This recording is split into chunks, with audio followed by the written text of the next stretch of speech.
Karena semua kalau laki-laki mengakui tingkat kelemahannya dia sebagai laki-laki, dia pasti mengakui bahwa sejatinya memang mereka lemah. Tidak akan ada sebenarnya di perceraian, atau tidak ada lagi. Jangankan bicara perceraian, buat ngomong bercerai aja gak ada. Ya, gak berani. Kenapa? Tujuannya udah ketemu nih mereka. Apa tujuannya?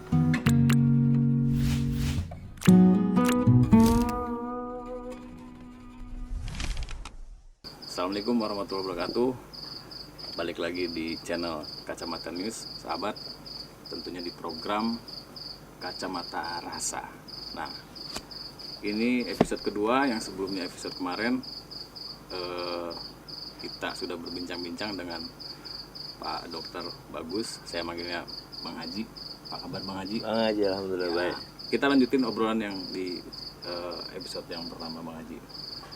Saya coba mengutip sedikit episode yang sebelumnya. Oh ya, yang belum nonton, tonton dulu yang episode pertama biar paham dikit, yes. Gitu kan? Karena ini lanjutannya. Jadi gini Bang Haji, kemarin tuh saya coba ngutip soal kematangan kedua belah pihak, si cowok dan si cewek dalam mencoba untuk menjalani rumah tangga, gitu. Saya pengen lebih jelas lagi nih Bang Haji, kematangannya itu kematangan yang seperti apa gitu. Ini di benak apa dari pertanyaan ditanya nih? Sekalian sih sebenarnya. Ini agak-agak curcol dikit-dikit lah. Gitu ya. Gimana Bang? Kalau kita coba mengurut season yang kemarin ya, terkait dengan bahwa kenapa orang harus bercerai, ya, atau mungkin kenapa terjadi perceraian. Oh, ya. Yang di part kemarin kan kita sempat kupas terkait dengan ketidakmampuan orang dalam mematangkan secara kedewasaan. Ya. Sebetulnya mah kan konteks secara tekstualnya kan adalah bahwa ketidakmapanan atau ketidakmampuan seseorang dalam mendewasa secara semuanya ya, secara objektif itu sebetulnya memang dia bagaimana cara mematangkan ruang itu, baik lagi itu dari bagaimana kemampuan mereka buat mengolah konflik, bagaimana kemampuan seseorang untuk mendewasakan dirinya saat dia berhadapan dengan ruang biduk rumah tangga. Sekaligus juga yang kemarin saya sampaikan, kalau kita mau ulas yang kemarin itu seperti halnya seorang nakhoda yang mau berlayar. Ingat kan? Ya. Okay. Bahwa bagaimana mungkin orang bisa menempuh sebuah tujuan kalau tujuannya nggak tahu. Ya. Kalaupun bicara terkait dengan kebahagiaan, tujuan gua kan mau bahagia, ya bahagia itu seperti apa, ya. Begitu tuh. Kalaupun bicara bahagia secara material, ya kemarin kan kita kupas juga bahwa banyak juga orang-orang yang secara materinya cukup tapi mereka juga bercerai. Secara kemapanan, secara status sosial, tapi ujung-ujungnya juga cerai kan. Itu kan fenomena yang memang harus kita kupas tuntas, bahwa ternyata kalau bicara bentuknya kebahagiaan, bukan substansinya, bukan kebahagiaan secara materi, kebahagiaan yang bersifat bukan secara fisikly, tapi kebahagiaan yang bersifat rohani. Makanya bahwa kematangan yang seperti apa sih yang harus kita coba sampaikan ke teman-teman, ke sahabat kacamata, bahwa kematangan yang mau tidak mau harus kita landasi juga dari kemampuan seseorang, bukan hanya saja berbicara berkaitan dengan manajerial memanage konflik yang akan terjadi atau yang sedang terjadi, tetapi landasan agama harus dijadikan patokan dasar. Sebab secara teoritis, apapun bentuk teorinya, mau kita coba mengupas ngurai dari sisi psikologi klinis atau psikologi personality atau psikologi sosial, tetap kalau udah bicara ranahnya rumah tangga, ujung akhirnya ya dasar agama yang jadi patokan utama gitu. Itu poin dan kuncinya gitu. Sebab taruhlah kalaupun kita bicara terkait dengan psikologi klinis, itu semua orang butuh bahagia yang tadi kita sampaikan. Tapi di balik semua orang butuh bahagia juga, semua orang juga butuh dipahami, semua orang juga butuh dimengerti, kan begitu tuh. Semua orang butuh semua secara butuh psikologis, dan semua orang pasti punya itu keinginan itu. Seorang pasangan dari seorang istri butuh dipahami, butuh dimengerti. Begitupun sebaliknya, seorang suami pun juga kan sama, butuh dipahami, butuh dimengerti.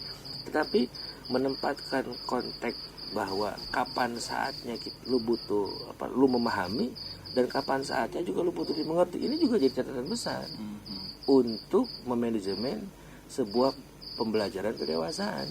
Karena hampir rata-rata sahabat-sahabat kacamata, banyak dari pasangan kita yang saat satu pasangan butuh dimengerti, gue pengen yang mengerti ini gitu. Kemudian pasangannya berusaha buat mengerti tentangnya. Atau sebaliknya, saat satu pasangan butuh dipahami, akhirnya pasangannya pun juga berusaha buat memahaminya. Padahal konteksnya bukan itu. Harus ada silang gitu tuh. Artinya kalau ini semua dilakukan ya, dan rata-rata seperti itu. Artinya saya berusaha buat memetakan lagi ya, bahwa pada saat seorang pasangan itu butuh dimengerti, kemudian pasangannya berusaha buat mengerti gitu tentang apa yang diinginkan dari ingin dimengerti itu gitu. Ujung akhirnya adalah pada saat konflik terjadi, kemudian si pasangan mengatakan, "Kok nggak ngertiin gua sih?" Akhirnya timbulnya bukan menerima, yang ada malah nggak mau kalah juga loh, kurang ngerti apa gua selama ini. Itu. Gua udah ngertiin lu selama ini. Benar. Nah, kenapa konflik itu selalu terjadi? Karena gini loh Ji. Karena saat pasangan butuh dimengerti, dia datang sebagai orang yang berusaha buat mengerti. Harusnya dibalik. Gitu loh. Saat pasangan butuh dimengerti, harusnya pasangan yang satu memahaminya. Gak dibalas mengerti dengan mengerti gitu loh. Nah, ngelawan ego itu gimana Bang Haji? Kan sama-sama ego nih. Makanya saya sering sampaikan ke beberapa klien yang konsul dengan kita. Yang sering sampaikan adalah, lu nggak akan pernah mungkin lu bisa ngertiin lu punya pasangan kalau lu nggak belajar memahami ini.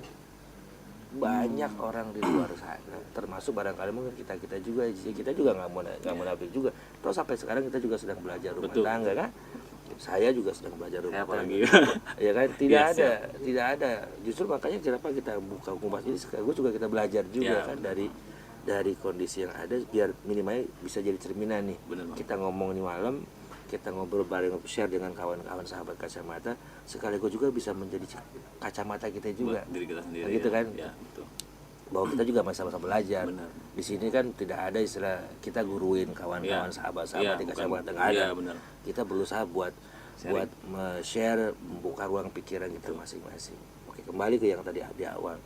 Saya sering sampaikan, pada saat saya nanya ke pasangan tadi yang datang ke saya, lu sebelumnya udah kenal berapa lama? Gue udah nih pacaran 5 tahun, 3 tahun, macam-macam lah gitu.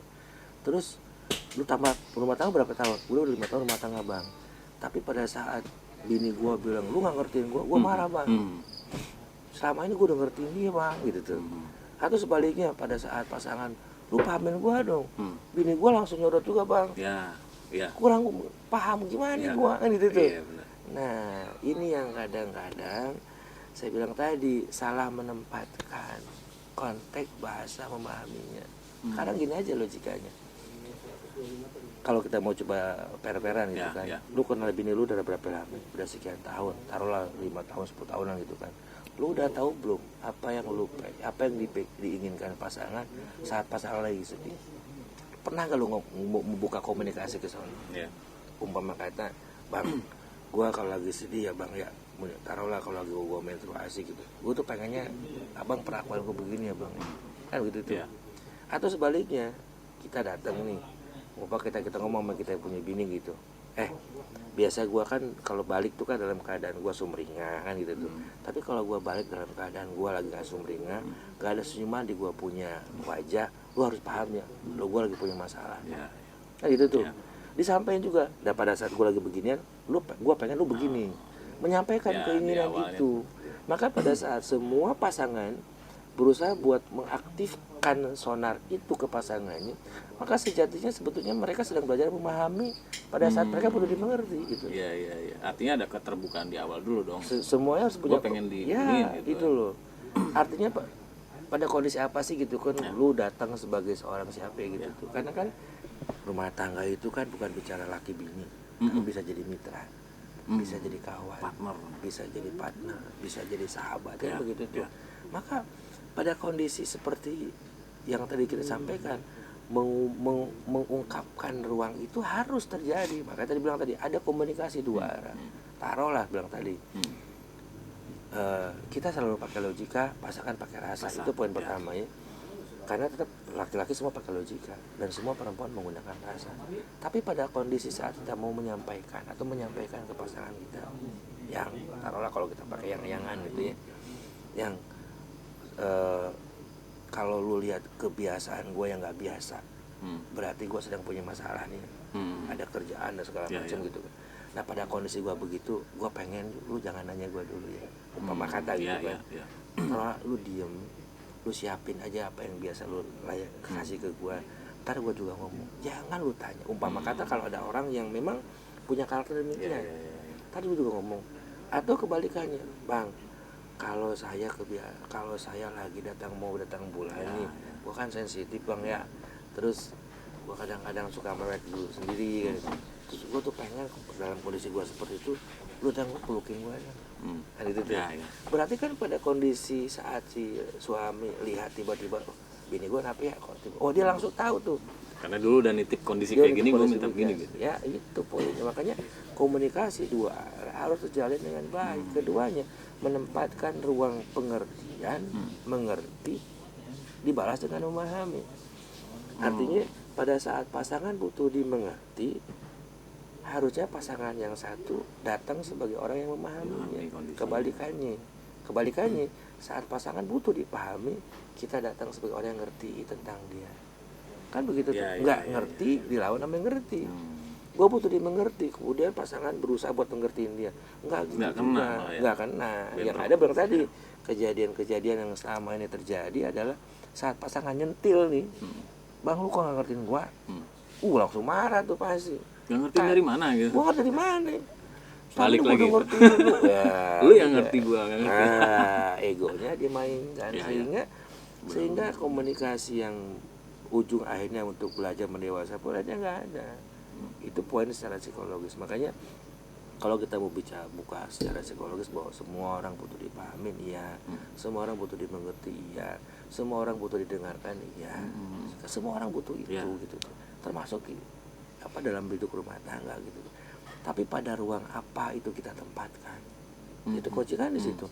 Pada ruang apa saat pasangan butuh dimengerti, kita datang sebagai orang yang memahami. Pada ruang yang mana? Keduanya, pada saat pasangan butuh dimengerti, kita berusaha buat memahami dari sisi yang mana. Itu kunci yang paling utama. Ketiganya, saat pasangan atau mungkin kita butuh didengarkan atau kita butuh mendengarkan, dari ruang mana kita menjadi seorang pendengar yang baik buat pasangan. Sebaliknya, kita kan jujur nih kalau kita mau ngomong per-peran nih, kita kan egois sebagai laki. Ini pemirsa harus paham itu juga. Artinya apa? Pada saat, mohon maaf, mudah-mudahan saya juga bisa belajar dari apa yang saya sampaikan. Pada saat pasangan nih butuh didengerin nih, kita tuh kadang-kadang kalau umpama bini kita curhat nih, bang gue mau curhat nih bang, gue gini, kita kadang-kadang selalu cut, udah sih gitu-gituan, terus kan itu tuh, usah pikirin lah. Padahal memang kalau bicara ruang psikologis gitu, mereka butuh didengarkan. Begitupun sebaliknya, saat kita mau ngomong sama kita punya bini nih, gue lagi punya masalah. Kadang-kadang bini juga menggunakan egonya juga. Ya masa lalu bukan itu gitu. Semua butuh didengarkan. Kan semua manusia yang memiliki kebutuhan yang sama. Butuh seperti yang tadi kita sampaikan, butuh dipahami, butuh dimengerti, butuh didengarkan. Itu kunci finalnya. Makanya ruang psikologis yang bersifat komunikasi dua arah itu bisa menjadi acuan saat seseorang atau saat pasangan mau belajar mendewasa secara rasa. Gitu tuh. Untuk jangan sampai terjadi hal yang tidak kita inginkan, ujungnya kan perceraian. Karena semua orang, saya yakin juga pemirsa dan sahabat dari kacamata juga punya pemikiran yang sama bahwa saat seseorang menikah maka dia ingin itu adalah pernikahan pertama dan yang terakhir, ya kan? Yang pertama dan yang terakhir.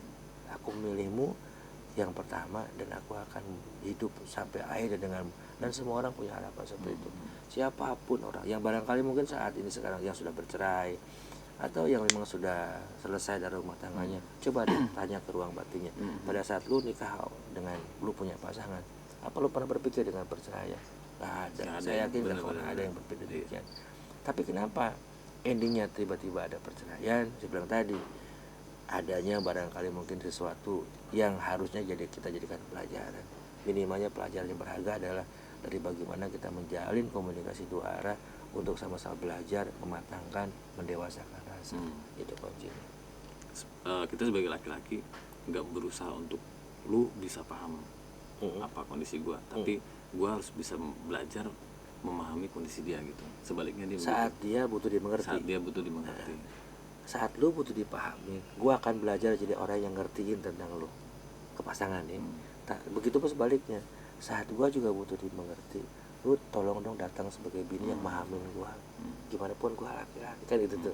Begitu sebaliknya, gue datang sebagai orang yang ngertiin lu karena gimana tuh lu adalah perempuan, bukanlah bini doang, tapi lu adalah perempuan. Lu menggunakan rasa dan segala macam. Kan begitu tuh. Tapi apakah teori itu akan sangat berlaku dan bisa diterapkan secara kafah, secara keseluruhan? Nggak juga, karena sebenarnya tadi pondasi dasar akhirnya adalah bagaimana pemahaman seseorang berkaitan dengan agama, keyakinan, norma yang sudah diatur oleh ya mohon maaf kalau karena kita muslim, yang diatur oleh Prophet Muhammad kan begitu tuh. Bagaimana kewajiban Anda sebagai seorang suami dalam kaidah norma, bagaimana kewajibanmu sebagai seorang istri dalam kaidah norma. Ini juga harus ditekankan sekali. Minimalnya pada saat kita sedang belajar mendewasakan secara rasa, kemudian kita juga sedang belajar berusaha buat menjadi pribadi yang baik, tapi di balik itu juga kita juga sedang belajar menjadi pribadi yang baik juga di depan Tuhan. Itu konsekuensinya. Karena nggak akan pernah, saya yakin nggak akan pernah ada bahasa yang keluar dari seorang suami atau dari seorang istri untuk bicara bercerai kalau mereka sudah punya tujuannya satu. Jangan sampai Allah murka, jangan sampai Allah nggak ridho, kan begitu. Mungkin saya gitu Bang ya, atau yang dengerin nih mencoba untuk memulai nih. Oh, jadi kita harus saling memahami, saling mengerti. Gimana mengawali untuk mengajak pasangan kita untuk buka komunikasi dua arah. Buka komunikasi dua arah. Barangkali ke belakang kita mungkin salah gitu. Artinya salah dalam menjalin komunikasi. Kita menggunakan ego kita, pasangan kita juga menggunakan ego kita kan. Kalau kita dudukin bareng, bagi kita sama-sama, gua salah ya. Udah juga, bini juga ya bang, gua juga salah bang. Ayo deh. Kemarin kita tetap jalan sesuatu yang lebih baik ke depannya. Adem itu. Tujuan akhirnya kan makanya bilang tadi, bagaimana mungkin lu bisa bahagia secara rumah tangga kalau juga nggak mengerti lu bahagia lu yang mana gitu. Kan begitu tuh. Sekarang kalau bicara kebahagiaan yang mana yang lu mau gitu tuh dalam rumah tangga. Kalau kebahagiaan yang bersifat fisik, sorry, semu bro. Ini hari lu bisa tapi pas dapat konflik tiba-tiba ego yang dimainin. Berarti kan bukan kebahagiaan itu yang dicari kan gitu. Kebahagiaan hakiki yang dicari oleh seluruh siapapun orang mungkin yang menginginkan rumah tangga sampai akhir hayatnya adalah kebahagiaan yang Tuhan berikan, karena kedua pasangan sangat takut dengan Tuhan, takut dengan norma yang terjadi. Seorang suami berusaha buat menjadi seorang suami yang tujuan akhirnya hanya cuma buat Tuhan. Seorang istri pun juga dia menjadi seorang istri yang tujuan akhirnya juga buat Tuhan. Tujuannya sama, nyari ridhonya Tuhan. Udah selesai. Apa lagi, maaf gitu, sebagai seorang bini, apa lagi sih yang lu cari? Apa lagi yang lu cari saat lu udah nikah gitu tuh? Nggak ada lagi yang lu cari. Kenapa? Babe ame malu gitu, yang memang ngelahirin lu kasarnya gitu ya, dari ngurusin lu dari kecil sampai lu nikah. Ini buat perempuan. Tapi pada saat kau menikah dengan pilihanmu, maka demi Allah hak tanggung jawab seluruh orang tuamu sudah terputus saat itu. Semuanya akan diinfulkan kepada suaminya. Makanya kalau bicara akad nikah, bukan seorang suami yang menikahkan, tapi yang terjadi adalah seorang ayahanda atau walinya mengatakan, aku nikahkan kau dengan putri kandungku. Terus seorang suami siapa? Bagaimana caranya? Terima dia kan? Saya terima nikahnya si Fulan. Menerima secara apa? Seseluruhan. Saya terima si Fulan. Bukan nikahnya saja. Saya terima nikahnya si Fulan. Dalam konteks secara universalnya, saya terima masa lalunya si Fulan. Saya terima dosa-dosanya si Fulan. Saya terima tanggung jawab dunia akhirat si Fulan. Wah, kalau mau orang laki punya pikiran demikian, gue bilang tadi ya, takut kayaknya kalau untuk berbuat semua takut. Ya benar. Semua makanya. Dan sebaliknya gitu bang, kalau istri tahu tanggung jawab suami itu, dia juga pasti Makanya bilang tadi dasar agama harus jadi patokan dasar mutlak untuk membina sebuah rumah tangga. Makanya kalau semua perempuan ya, semua istri dalam hal ini itu mengetahui benar terkait dengan segitu beratnya tanggung jawab seorang suami gitu. Saya sering sampaikan buat diri saya juga, beberapa kawan-kawan termasuk yang ingetin saya juga bahwa Rasulullah pernah menyampaikan dalam sabdanya, kalau semua umatku yang bernama perempuan nih, kemudian dia sadar benar tentang bagaimana tanggung jawab seorang suami atas dosa dan segala macam yang dia punya gitu. Kemudian si istri ingin mengucapkan terima kasih kepada suami. Andai kata Rasulullah, ini bukan kata kita, andai kata Rasulullah, sang istri menjilati nanah dan darah dari suaminya sekalipun gak akan pernah cukup buat mengaturkan terima kasih kepada suaminya. Segitunya gitu tuh. Kenapa? Karena yang di part awal kita sampaikan kan, dosa lu ditanggung sama lu punya laki. Darah menstruasi, tiap tetes darahnya yang bertanggung jawab laki lu. Kan begitu itu. Kemudian juga helai rambut yang jatuh yang bertanggung jawab lu punya laki. Bukan tanggung jawab bersifat fisikly saja gitu, tapi pertanggung jawabannya dia dengan Tuhannya. Kalaupun semua kawan, semua kita punya sahabat kacamata, khususnya dari kaum perempuan, istri-istri gitu, tahu tentang itu semua gitu, saya yakin nggak ada orang badan yang ngelunjak punya laki. Nggak ada itu. Yang ada dia berusaha untuk pergi. Jadi setiap kejadian dia belajar terus belajar sampai kapanpun itu. Coba deh, coba kalau kita mau coba rutin dengan propetnya Rasulullah itu segitu setia dengan Sayyidah Khadijah. Kan buat Rasulullah Muhammad, Sayyidah Khadijah adalah first love and last love. Gak ada yang bisa menggantikan Sayyidah Khadijah. Why? Sorry, bukan berarti Sayyidah Khadijahnya, tapi seorang sosok perempuannya. Kenapa Sayyidah Khadijah segitu diagukannya sama Rasulullah? Rasulullah sebagai seorang laki-laki, sisi kemanusiawinya ada, walaupun dia adalah manusia yang lebih sempurna manusia yang tersempurna, tapi tetap sisi manusiawinya ada. Artinya dia manusia seperti kita, tapi bukan manusia kayak kita gitu. Karena Sayyidah Khadijah segitu hebatnya mengagungkan dan merajakannya seorang Rasulullah, lelaki biasa gitu. Bukti kecilnya saja pada saat Rasulullah ketakutan, setelahnya dia mendapatkan wahyu pertama gitu, dia pulang dengan kondisi dengan kondisi tubuh ketakutan, cemas kegelisahan, kemudian datang ke Sayyidah Khadijah yang disampaikan apa? Selimuti aku. Sisi kemanusiawinya kan timbul sebagai seorang laki-laki biasa, walaupun luar biasa beliau. Dia tidak bisa kita samakan dengan kita, tapi minimalnya ada pelajaran yang berharga di sana. Makanya saya selalu sampaikan, kalau seorang istri gitu mau buat menjadikan suaminya raja, the king atas hidupnya dia, saya yakin dia pasti akan dimuliakan oleh suami. Seperti halnya Rasul memuliakan Sayyidah Khadijah. Tapi tadi dulu, laki yang mana dulu? Ada kriteria SOP bermain bro. Bukan berarti semua laki agak gitu juga kayak. Kalau misalnya kita ngomong ke bini begitu, bini juga emang lu siapa? Yang mana, bro? Emang lu Rasulullah kan begitu tuh. Lu bukan Rasulullah bro. Tapi tetap juga kalau sekiranya setiap semua suami tahu tentang tanggung jawab, tahu tentang aturan main yang diberlakukan di depan Tuhannya, maka nggak ada ruang mencela kepada pasangannya, nggak ada ruang dia harus memperlakukan ketidakbaikan dengan pasangannya. Jadi memang komunikasi dua arah sangat harus dijalin dengan lebih baik. Dasar finalnya ada norma-norma agama yang dianut. Bagaimana konteks ketaatan. Makanya saya pernah bikin tuh sebuah tulisan bahwa ketaatan taat tak bersyarat, bukan sebuah ketaatan kalau ada syarat. Kan begitu tuh, bukan sebuah ketaatan kalau ada syarat. Kalau kita udah bicara ketaatan, tujuan akhirnya memang dengan Tuhan, nggak ada lagi syarat yang diberlakukan. Itu kuncinya kan di sana. Fondasi utamanya di sana gitu. Tapi kalau gitu berarti bang, boleh dong saya ngelunjak sama laki, di mana laki gua begini. Ntar dulu, tapi lu bini, gue bilang gitu.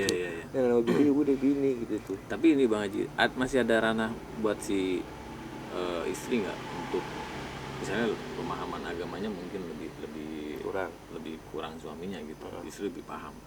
Ada apa namanya, bisa nggak seorang istri itu mencoba untuk ngasih pemahaman ke suami? Wajib, bukan bisa lagi. Gitu ya? Wajib. Kan kita bilang tadi saling menutupi. Bini laki itu kan seperti baju, bro. Seperti sebuah badan yang bajunya sama-sama saling tutupi. Iya. Kalau sekiranya kita lihat kekurangannya kita punya laki, punya kawan-kawan, punya sahabat kacamata, punya laki, kebetulan lakinya pemahaman agamanya kurang kan begitu. Terus fungsinya bini gimana? Dimana seorang istri lebih paham dengan agamanya, jadi kan media dakwahnya. Tapi tentu dengan cara komunikasi yang gak yang bang, lu tuh harusnya begini bang. Iya, salah juga dong itu. Lu gimana sih bang? Gue kena apa gitu doang kan gitu. Gue kan imam lu, nunjak gitu. lu. Gue kalau lu imam, makanya bilang saya sering sampaikan, jangan pernah bicara sebagai seorang suami kepada istri kita kalau kita nggak pernah ngajari istri kita mandi junub. Tapi bagaimana kalau bini kita udah tahu, kita nggak tahu nih, bini kita udah tahu, ini mana bini ngasih tahu, bang, lo bang yang saya tahu. Kalau posisi malu dong, Bang Haji, gue malu dong kalau gue ditanya, ya udah datangin ustadz deh, lu datangin kiai ke, lu belajar ngaji ke sama tuh guru, gue mau ngaji nih, gue mau tahu nih, gue udah kawin nih. Terus bini gue belum gue ajarin, karena itu tanggung jawab gue kan, itu tolong ajarin, kan enak kan begitu tuh. Masih kok banyak kan secara teknis cara-cara yang lebih apa namanya, lebih bisa kita ambil lah ya gitu kan, buat nutupin umpama kata malu nih kalau gue diajarin bini. Ya lu cari ilmu di luar sono, balik kasih pelajaran gitu. Kalau lu takut sama hitungan, makanya bilang kemarin di part pertama saya sampaikan, lu mau belayar terus tujuan lu kemana? Lu tujuannya dulu ya cari. Andai pun tujuan berdua ini nih, laki bini punya tujuan yang sama, tak udah pegang tujuannya. Umpama kata lu mau ke Jakarta, lu bareng ame bini mau kemana? Mau ke Bandung bang, oke. Kalau lu mau ke Bandung, nggak mungkin dong lu ngambil jalan ke Merak. Oh iya. Nggak kan? Iya. Artinya tujuannya udah ketemu nih. Mau kemana kita? Bandung, oke. Kalau ke Bandung berarti kalau dari Serang nih, dari Banten berarti lu tinggal masuk ke tol Serang Timur, masuk tol terus sampai ke Jakarta segala macam kan begitu tuh. Tapi ingat, di perjalanan lu menuju Bandung ada sekian banyak sekian banyak perjalanan yang lu lewati. Mana? Saat lampu merah lu berhenti, saat lu macet lu berhenti. Ada rambu-rambunya. Ada rambu-rambunya. Yang penting tujuannya dulu ketemu di mana gitu tuh. Begitu pun sebaik dengan rumah tangga. Saat seorang pasangan berdua mengikatkan diri menjadi punya hidup bareng, janji hidup bareng, balik nanya tujuan lu kemana? Ini rumah tangga ya, iya, tujuan lu kemana? Tujuannya kemana bang? Udah cuma satu aja kalau mau tujuan mana? Tujuan lu buat cari ridho Tuhan, udah selesai. Kalau semuanya punya tujuan sama, lu mau kawin, nih, gue nikah sama dia, ya terus tujuan lu apa? Tujuan gue cuma satu bang, gue pengen cari ridho Tuhan, udah beres. Jadi nggak hanya komitmen pengen bersama aja, tapi bukan tujuan kita. Lu tujuannya dulu, makanya bilang tadi, lu mau kemana? Umpama kata nih, lu sama si bini lu udah mau naik mobil nih, udah siap-siap. Gue tanya, dia lu mau kemana deh? Bang, gue mau kemana ya? Lah, lu tinggal keliling-keliling sono, berdua bisa jalan. Sejalan. Di dalam berdua komitmen tuh kebersamaannya masih jalan. Ada, lu jalan bareng. Tapi lu nggak tentu arah tujuan. Iya. Ya ujung-ujungnya lu pada bisa turun di jalan. Iya. Kan begitu tuh. Makanya tetap kunci akhirnya adalah kalau udah kita bicara tentang rumah tangga, kemudian kita berusaha buat menjaga, mohon maaf, dari hal yang bersifat perceraian, berpisah segala macam. Poin pertama adalah lu temuin dulu tujuan bareng pasangan. Tujuannya mau kemana kita? Lu mau kawin sama gua? Ya. Lu mau hidup bareng sama gua? Ya. Tujuannya kemana? Tujuan apa? Mau kemana tujuan rumah tangga? Tujuannya pengen punya rumah gede, pengen punya mobil itu tua. Pengen itu. Pengen. Dan semua orang pengen sama, bro. Iya. Gue juga pengen, lu juga pengen. Gue pengen punya rumah, gue pengen punya mobil, gue pengen punya fasilitas, gue pengen punya status sosial. Semua orang pengen. Gitu. Pengennya doang. Semua orang pasti punya keinginan yang sama. Tapi tetap tujuan akhirnya apa?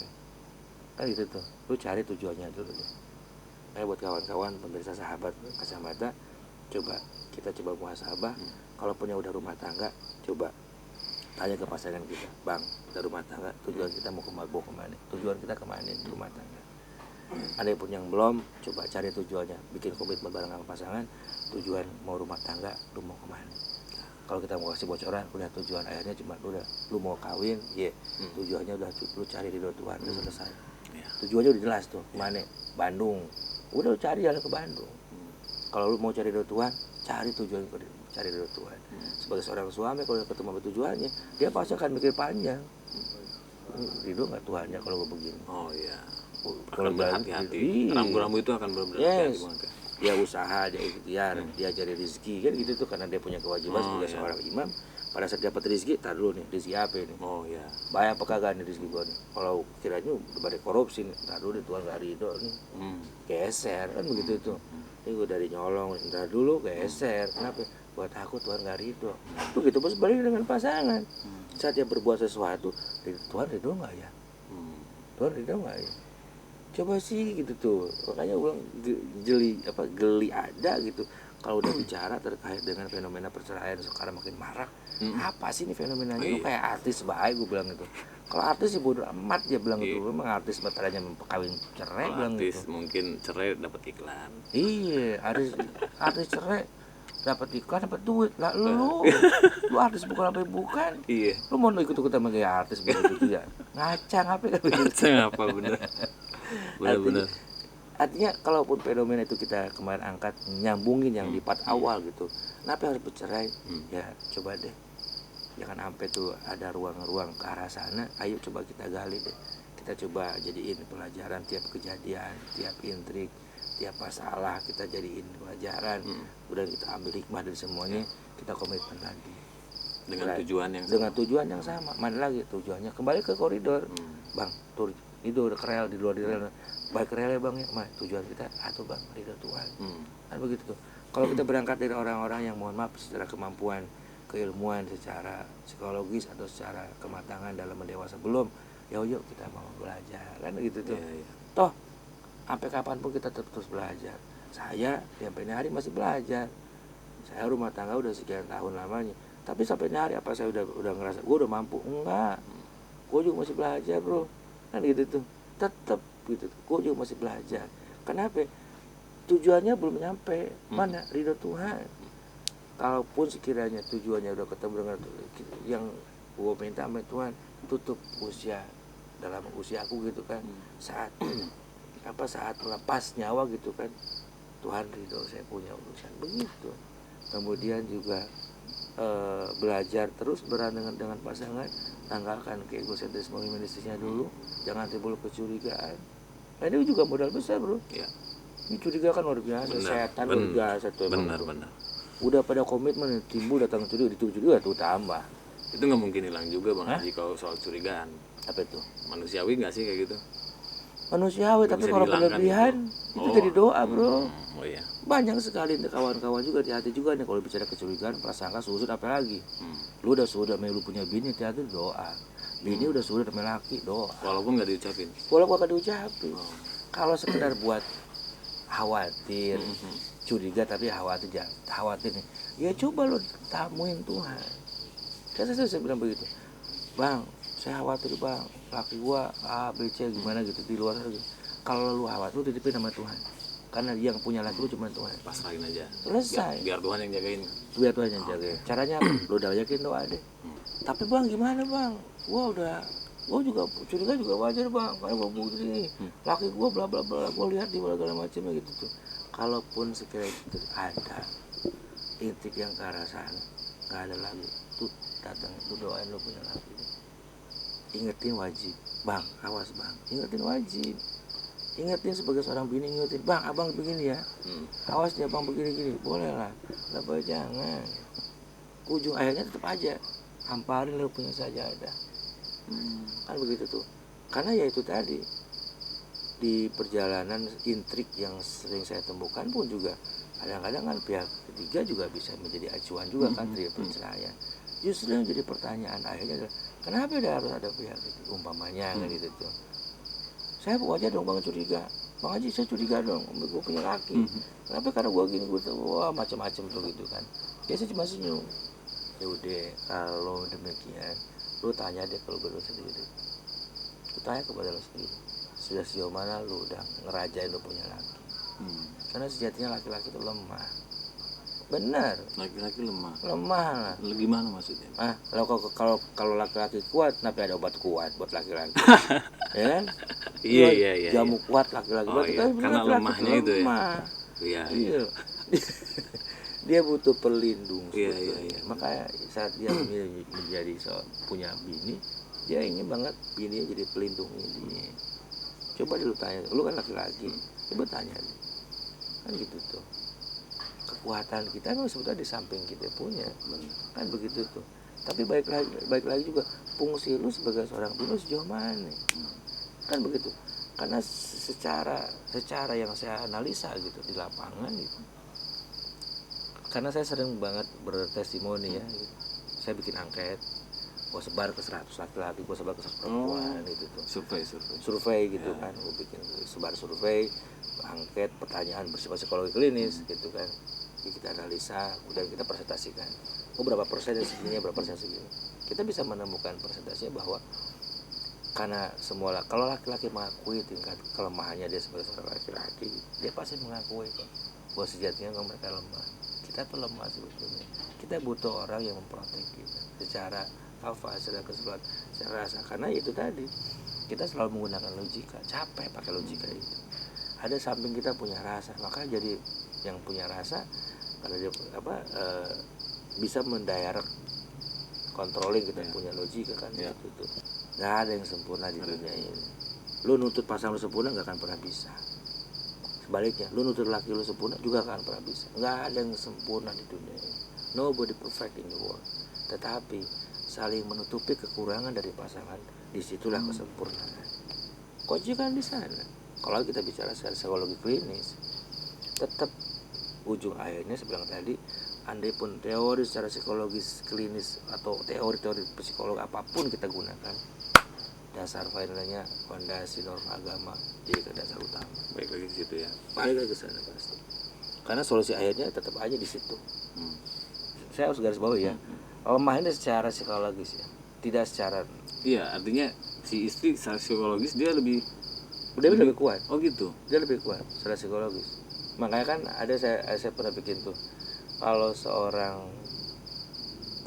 pasangan nih, kalau seseorang pas istri salah nih, maka sang laki-laki mudah melupakan tapi tidak bisa memaafkan. Benar. Itu laki-laki, egonya laki-laki itu. Tapi kalau kita yang salah nih, perempuan itu kebalikan, dia mudah memaafkan tapi tidak bisa melupakan. Shit. Makanya perempuan menggunakan rasa. Ya itu. Makanya dia sebetulnya kalau bisa bicara psikologis dia lebih kuat sebetulnya. Kita ini lemah sebetulnya, tapi catat ya, lemah secara psikologis dasar. Tapi bicara hukum yang bersifat agama, ar-rijalu qawwamuna 'alan nisa, laki-laki derajatnya lebih tinggi dibandingkan dengan perempuan. Kan begitu tuh. Tapi kalau buka si objektif berhubungan langsung dengan psikologis, tetap kok ngakuin aja sih. Lu kalau lu ngerasa lu kuat, nggak akan ada tuh jamu obat buat laki. Nggak ada, gue bilang gitu. Ada nggak? Coba cari di toko jamu deh. Ada nggak mbak Mas, ada nggak jamu kuat perempuan? Iya benar. Nggak ada bro. Nggak ada ya? Nggak ada. Ada kali. Nggak ada. Yang ada jamu kuat kan dokter nih, bener. Nggak ada. Racik itu nggak ada. Jamu kuat perempuan? Iya. Nggak ada bener. Yang ada jamu kuat laki-laki. Laki-laki lemah. Yang nggak setuju komen. Jamunya kan jamu kuat laki. Bener. Ada nggak kuat perempuan? Nggak ada. Tapi ya udahlah. Ini ini kita berusaha buat ngajak juga kawan-kawan sahabat kacamata buat objektif juga kan, bahwa tetap sekali lagi kalau kita kembali kepada titik koordinat pembahasan kita dari awal, komunikasi dua arah dengan pasangan, kemudian juga sama-sama belajar menjadi pribadi yang baik dengan pasangan, untuk belajar mendewasa secara rasa, mendewasa secara pikir, ditambah juga dengan pendekatan secara spiritual, pemahaman agama yang harus digali lagi, sama-sama sadar tentang tanggung jawabnya masing-masing yang sudah dinormakan, yang sudah diatur realnya gitu kan oleh agama. Lu laki lu begini, lu perempuan lu begini. Saya yakin tidak akan ada sebelum tadi perceraian, atau tidak ada lagi. Jangankan bicara perceraian, buat ngomong bercerai aja gak ada yang berani. Kenapa? Tujuannya udah ketemu nih mereka. Apa tujuannya? Lu gua kawin sama gua kawin sama lu karena tujuan satu. gue pengen rumah tangga Tuhan ridho, udah selesai. Gue pengen rumah tangga biar Tuhan ridho, bukan bicara kebutuhan fisikis saja yang bersifat duniawi ya, seksualitas, sandang, pangan, papan, tapi hubungannya lebih bersifat batin. Pertanggungjawabkan apapun itu yang kau pilih dari pilihan yang kau pilihkan, ambil konsekuensi dari sebuah pilihan yang kau ambil dari pilihanmu, kemudian pertanggungjawabkan di depan Tuhan dari pilihan-pilihan. Karena tidak ada satupun yang tidak luput dari pengawasan Tuhan. Nah itu kuncinya. Kalau semua yang sudah seperti itu, saya yakin yang namanya sakinah, yang orang bilang tuh ya sakinah, mawadah, warahmah, Tuhan kasih, pasti Tuhan kasih. Kebahagiaan inilah yang sejati orang sedang cari. Itu. Dan itu nggak akan berhenti untuk belajar itu ya. Yes, terus kita belajar. Saya bilang tadi, saya lagi belajar, kata aja dia lagi belajar.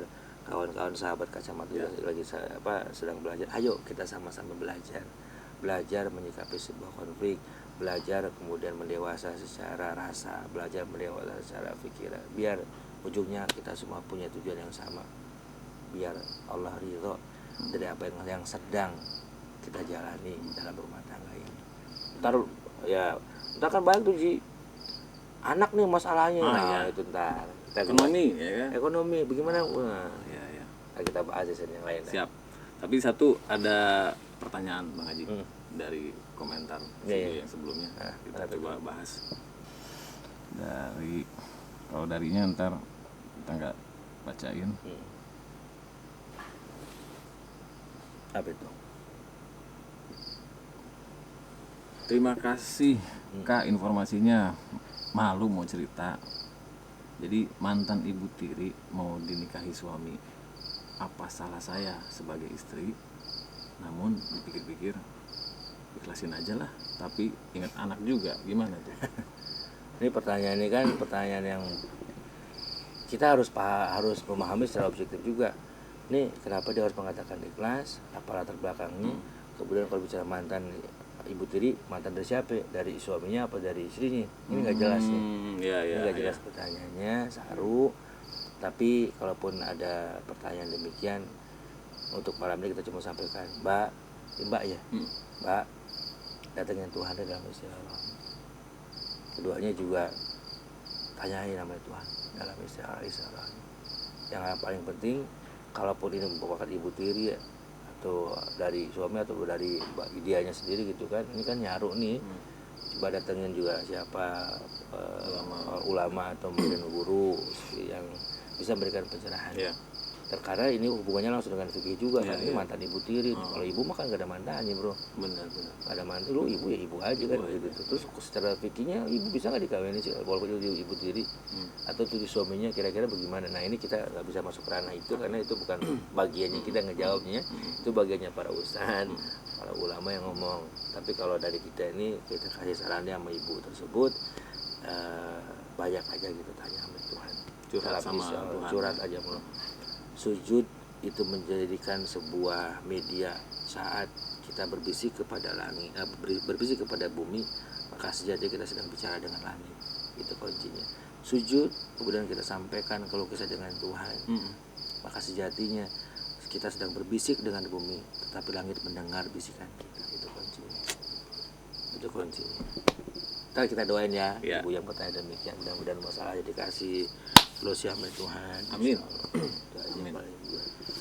Nanti buat teman-teman kacamata news untuk di segmen kacamata rasa ini silakan yang mau berkomentar ya Bang Haji. Boleh, nggak apa-apa. Yang mau berkomentar, yang mau cerita pengalaman atau cerita bertanya silahkan karena itu juga bisa jadi konten kita angkat juga ya. Kita angkat nanti. Kita angkat juga gitu kan. Karena ini sebilang tadi konten ini tidak bicara untuk menggurui, tidak bicara untuk mengasih gimana gitu kan. Ini kita berbagi share, ya ngobrol lah gitu kan, buat membuka ruang wawasan kita sendiri.